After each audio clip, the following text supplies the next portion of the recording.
प्रश्न है, यदि 7 से पूर्णांक n को भाग देते हैं तो शेषफल 2 प्राप्त होता है।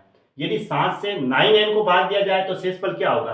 देखो पहले भी 7 से ही भाग दिए गए थे पूर्णांक n को, और फिर वापस 7 से ही भाग दे रहे हैं यूं, तो पहले शेषफल कितना आता था? 2। तो अब ये जो n है ना, इस n की जगह 2 रख दो, तो 9 गुणा 2 कितना हुआ? 18। अब 18 के अंदर 7 का भाग दे दो, 7 दूनी 14, तो शेषफल कितना आया? 4। तो 4 इसका आंसर हो गया, ये इसका आंसर है। ठीक है, तो ऑप्शन डी राइट है, 4। ये फर्स्ट मेथड है। ठीक है, फर्स्ट मेथड। अब सेकंड मेथड और कर सकते हैं हम। सेकंड मेथड क्या? अब ये कह रहा है 7 से पूर्णांक n को भाग देते हैं तो शेषफल 2 आना चाहिए। तो शेषफल 2 कैसे आएगा? मैं 7 और 2 को जोड़ देता हूं, 9 हुआ। 9 के अंदर अगर मैं 7 का भाग दूंगा तभी तो मुझे शेषफल 2 मिलेगा, है ऐसे ही तो 2 शेषफल प्राप्त होगा। अब कह रहा है यदि 7 से 9n को भाग दिया जाए, अब 9n की जगह हमने क्या लिया है? 9 लिया है, तो 9 गुणा 9 कितना हुआ? 81। यूं, यहाँ n की जगह अब हमने 9 लिया है, तो 9 गुणा 9 कितना हुआ? 81। 81 के अंदर 7 का भाग देंगे तो कितना शेषफल बच रहा है? तो 4 शेषफल बच रहा है, तो 4 शेष बच रहा है, तो ये इसका आंसर हो गया। ऐसे इस मेथड से भी कर सकते हैं और इससे भी कर सकते हैं, दोनों सही है। ठीक है, क्योंकि 7 से ही भाग दे रहे थे, तो जो पहले शेषफल बचा ना 2, वो n की जगह रख दो। 9 गुणा 2 18 हुआ, 18 में 7 का भाग देके देख दो, शेषफल 4 आ रहा है। या फिर ऐसे नहीं करें तो फिर वो पूर्णांक लो, पूर्णांक ऐसा लेना है जिसमें शेषफल 2 प्राप्त हो। उसके लिए क्या करो, 7 और 2 को जोड़ दो, 9 हुआ। 9 में अगर हम 7 का भाग देंगे तो शेषफल 2 ही मिलेगा। अब n की जगह 9 रखना है, 9 गुणा 9 81 हो जाएगा। 7 का भाग दिया तो शेषफल 4 बच रहा है, तो दोनों में शेषफल 4 आ रहा है, तो ऑप्शन डी सही है ना।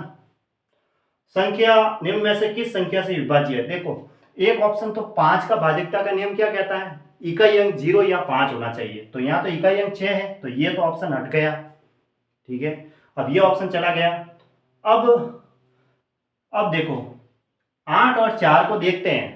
4 में तो लास्ट के 2 डिजिट होते हैं, लेकिन 8 में लास्ट के 3 डिजिट होते हैं। तो लास्ट के 3 डिजिट में 116 में क्या भाग जाता है क्या? देख लो, 8 का पूरा पूरा, पहले तो 8 एकम 8 हुआ, फिर 832 होता है, तो जबकि हमें शेषफल मिल जाता है 4, तो फिर ये ऑप्शन भी रॉन्ग हो गया, क्योंकि हमें लास्ट के 3 डिजिट 8 के अंदर क्या होता है, लास्ट के 3 डिजिट में 8 का भाग देके देखते हैं, तो पूरा पूरा नहीं जा रहा, ये भी हट गया। अब 4 का भाज्यता का नियम क्या कहता है? लास्ट के सिर्फ और सिर्फ 2 डिजिट लेने हैं।